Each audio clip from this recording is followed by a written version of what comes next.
Les pires aliments industriels. Les 4 catégories à éviter. Dis-moi ce que tu manges et je te dirai comment tu te sens. On a tendance parfois dans notre quotidien à minimiser l'impact de la nourriture, alors que littéralement, nos cellules se constituent à travers la nourriture que l'on a consommée. En permanence, nos cellules se renouvellent. Elles se renouvellent à travers les aliments que l'on a ingurgités. Même si on les a mâchés avant, ça reste le même principe. Ils sont à l'intérieur de nous, ouais. Donc on va voir ensemble 4 catégories d'aliments industriels qu'il faut absolument éviter le plus rapidement possible. Première catégorie, des pires aliments industriels. Tout ce qui est considéré comme étant de la nourriture dite instantanée. L'exemple le plus fréquent, ce sont les nouilles instantanées. Il y a des études qui ont été faites où on a pris ce qu'on appelle des case studies. On a pris des gens, on a fait une étude prolongée dans le temps et pendant 1 mois, ils ont consommé uniquement ces nouilles instantanées avec tous ces colorants, tous ces additifs, tous ces conservateurs. Et ils sont aperçus que les gens perdaient le goût. Alors, ça s'explique de par tous les colorants, les additifs, les exhausteurs de goût et ainsi de suite, et également par la dose de sel qui est extrême. Quand tu consommes ces aliments d'une manière assez régulière, et je sais que ça peut être le cas de beaucoup de personnes de par une raison financière, de par une sensation de manque de temps, parce que le temps est toujours à notre disposition, et le temps on en a, il faut juste faire des choix dans la vie qui nous permettent d'obtenir plus de temps quelque part. À l'époque où je pensais ne pas avoir de temps, c'est parce que je faisais d'autres choses que je fais plus maintenant. En supprimant des activités, tu gagnes du temps ailleurs. C'est toujours comme ça. Il y a toujours un aspect de quand tu choisis quelque chose, tu supprimes une autre chose. Et c'est valable pour la nourriture également. Donc c'est sûr qu'il y a un aspect pratique aux nouilles instantanées, mais je vais te donner différentes alternatives en cours de route. Les nouilles instantanées vont te faire perdre le goût. Si tu aimes la nourriture, même la nourriture simple, tu peux peut-être prendre du plaisir à manger un avocat comme ça, ou juste une tomate comme ça, quelque chose de naturel sans pour autant que ce soit élaboré. Plus tu vas manger toutes ces nourritures instantanées où ils maximisent les produits chimiques pour te donner un maximum de goût, de par le fait que ce sont des produits secs, déshydratés pour être plus exact, tu vas perdre le goût sur le long terme. Donc fortement déconseillé de manger tous les aliments dits instantanés, notamment les nouilles. Si tu veux manger quelque chose de rapide, alors il y a du gluten dedans, c'est toujours pas le top du top. Cependant, le gluten, ça va, on arrive à l'accepter. On ne digère pas d'une manière extraordinaire. Cependant, personne n'est mort en mangeant du gluten. Ça dépend du niveau d'intolérance. On ne va pas s'avancer sur des sujets ainsi. Cependant, de manière générale, on est tous intolérants au gluten à différentes échelles et de manière générale, on s'en porte bien. Donc tu peux remplacer tous ces produits industriels instantanés par couscous. En 3 minutes, c'est fait. Alors bien sûr, il y a une façon plus traditionnelle, c'est de frotter le couscous avec l'huile d'olive, avec les mains, etc. Enfin, frotter le grain. Si tu veux faire la chose en accéléré, tu n'as pas besoin de le faire. Tu le mets sur une plaque, dans un bol, tu recouvres. Il ne faut pas que le bol vaut mieux que ce soit long et large plutôt que épais. Comme ça, tu auras une meilleure cuisson et ce sera plus rapide également. Donc tu peux utiliser ce système-là. Il y a plein d'autres choses que tu peux mettre en place. Il y a plein de produits asiatiques qui sont relativement rapides mais qui ne sont pas déshydratés, donc qui ne font pas partie de la catégorie dite instantanée. Seconde catégorie à éviter de produits dits industriels. Alors celui-là, tu vas t'en douter, mais tout ce qui est sauce préparée. Dans la plupart des produits, si tu regardes sur le marché, tu vas retrouver une quantité de sucre extraordinaire qui est de l'ordre de 20 grammes pour 100 grammes. Et la plupart du temps, quand on consomme des sauces industrielles, on n'en met pas une petite noisette, on en met pas mal. Donc la moutarde, je ne la prends pas en considération, je prends plus en considération tout ce qui va être mayonnaise, ketchup, sauce samouraï et tous ces trucs-là. Je te déconseille fortement parce que la quantité de sucre et d'additifs et de colorants et tout ce qui va avec, mais là pour le coup, l'élément négatif qui surpasse les autres, c'est la quantité de sucre que tu vas trouver dedans. Donc les sauces, tu peux en élaborer toi, prendre une sauce tomate, la faire réduire tranquillement, tu n'as même pas besoin de t'en occuper. Le feu le plus doux possible, tu la laisses tourner. Tu peux soit prendre une sauce tomate qui a déjà été élaborée, soit prendre tes tomates. À nouveau, c'est quelque chose qui peut demander du temps, sauf que tu n'as pas besoin d'être derrière. Les meilleures sauces tomates de nos grands-mères de l'époque, elles étaient faites dans une poêle en fonte et c'était 2 jours de cuisson.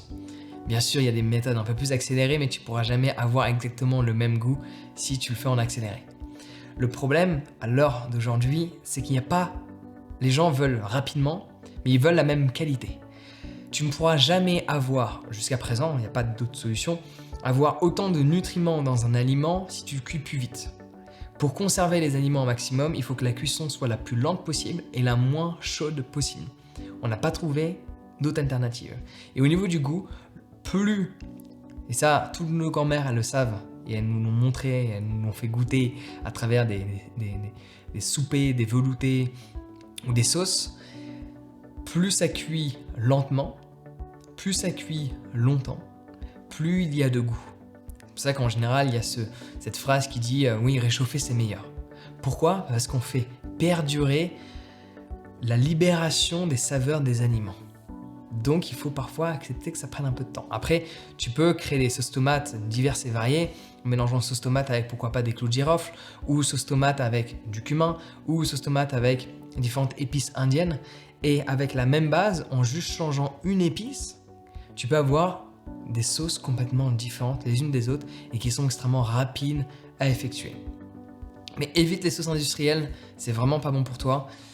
Et pars du principe que quand ça se conserve des mois, c'est que c'est pas bon signe.